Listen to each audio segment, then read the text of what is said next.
For everyone who hasn't experienced this masterpiece, Monster tells the story of Dr. Kenzo Tenma, a brilliant neurosurgeon in Germany who saves a young boy's life instead of operating on the city's mayor. This decision seems purely ethical at first, but it spirals into a nightmare when Tenma discovers that the boy he saved, Johan Liebert, has grown up to become one of the most methodical and terrifying serial killers in history, not through supernatural powers or brute force, but through his ability to understand and manipulate the darkness in people's hearts. What's truly fascinating about Monster isn't just its gripping story, it's how a series from the 90s perfectly predicted the psychological and social problems that would define our modern world. Written in an era before social media, before widespread internet manipulation, and before the current crisis of truth and identity, Monster somehow captured exactly how these forces would reshape human society, and the parallels are frankly disturbing. Take the character of Roberto, whose transformation serves as a perfect blueprint for modern radicalization, a seemingly normal person turned into a ruthless killer through careful manipulation. Johan didn't force him, he simply provided an identity, a sense of purpose, and slowly twisted Roberto's worldview until murder felt justified. This mirrors how online echo chambers and algorithmic content gradually radicalize people today.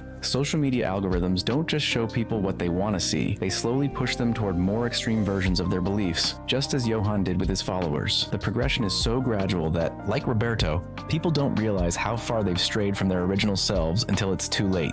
Monster's exploration of identity crisis proves particularly prophetic in ways that go far beyond simple prediction. The series is filled with characters who've lost their sense of self, from Johan and Nina's split identities to Grimmer's programmed personalities. In 1994, this might have seemed like science fiction. Today, it's our daily reality. People craft different identities for different social media platforms, struggle to separate their online and offline selves, and increasingly question what's real about themselves. The psychological toll of maintaining multiple personas, which Monster explored through its characters, has become a common experience in our digital age. Grimmer's struggle to understand which of his personalities is real mirrors modern questions about authentic identity in a world where everyone performs different versions of themselves online. The series masterfully predicted our modern obsession with charismatic leaders who promise simple answers, but it goes deeper than mere personality cults. Johan's ability to gather followers by targeting lonely, disconnected people is exactly how many modern movements grow online. He offers them what they desperately want: a sense of belonging, clear enemies to blame, and simple solutions to complex problems. This pattern repeats endlessly across social media, where charismatic figures build loyal followings by offering certainty in an uncertain world. The key insight Monster offers isn't just about the leaders, it's about understanding why people follow them. The series shows how isolation and lack of identity make people vulnerable to manipulation,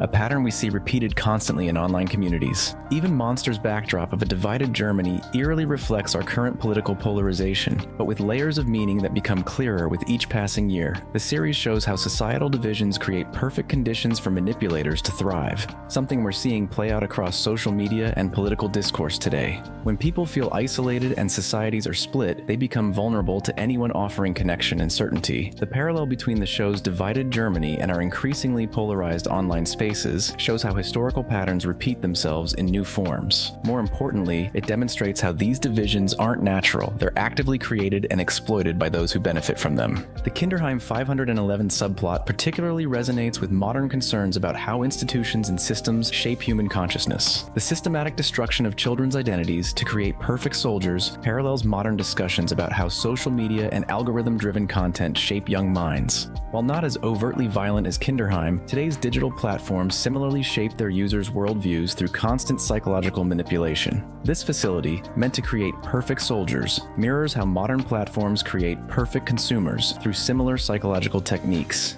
Johan's methods of manipulation, studied in isolation, read like a blueprint for modern influence operations. He understands that people don't need to be forced to believe things, they just need to be placed in environments where certain beliefs feel natural and inevitable. This is exactly how modern recommendation algorithms work. They don't force people to believe anything, they simply create digital environments where certain beliefs seem obvious and alternatives become increasingly unthinkable. Through characters like Johan's followers, Monster demonstrates how the search for identity can lead people to embrace destructive ideologies. Through Tenma's journey, it shows how even good people can lose themselves when society's foundations crack. These character arcs feel especially relevant in an era where online radicalization and crisis of identity have become major societal concerns. What makes Monster's insight particularly valuable is how it shows this process from multiple angles. We see both the manipulators and the manipulated, understanding how each side of the equation works. The series captured our modern crisis of truth with uncanny accuracy, but goes beyond simple questions of fact versus fiction. In Monster, different characters have different versions of the same events, and it becomes increasingly difficult to separate fact from fiction. In today's world of deepfakes, artificial intelligence, and competing narratives, this aspect of the story resonates more strongly than ever. The confusion and uncertainty that characters face when trying to uncover the truth directly parallels our struggles with misinformation and competing narratives online. Monster shows how this uncertainty isn't just about facts,